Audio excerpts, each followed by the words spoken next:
Hey guys, Brett Weiss here. Thank you so much for tuning in. Just want to say that sadly we've had another death in the world of popular culture. This time it's Mary Higgins Clark, a novelist. She did die at 92 of natural causes, so she had a nice long life. And so, that's to be appreciated because so many pop culture people that have died recently in the last few years have been in their 60s or 50s or even 40s, like Kobe Bryant.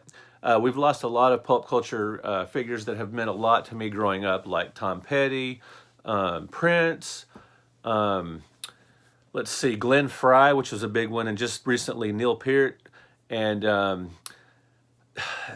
Mary Higgins Clark. So I read her books before Clive Barker, before Stephen King, before Dean Koontz, even before Richard Matheson and Rod Serling.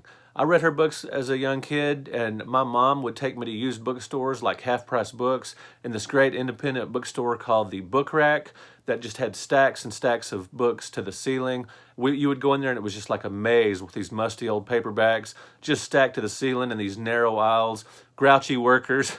Anyway, it was a great place to go where I got Peanuts paperbacks and I got old video game books there and just all kinds of books. And my mom bought Mary Higgins Clark's novels, and I would read some of those. She would let me read them. And she's the author of books like A Stranger is Watching, The Cradle Will Fall, A Cry in the Night, Still Watch, just all kinds of books. And she was influential. She had an influence on my life because, I wrote some fiction in the 90s, and I have to think that she had some influence on me because I read her books, her novels before most.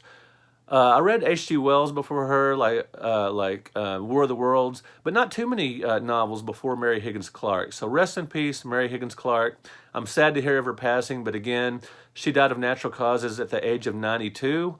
So somehow that's comforting that, she's lived such a long life and wasn't taken before her time or whatever. But anyway, sad to hear of her passing, and, I hope her family, has a peaceful time and is able to deal with this and just, appreciates the fact that she did have such a long, prolific career. All right, guys, thank you so much for watching. Thank you for subscribing. I will talk to you later.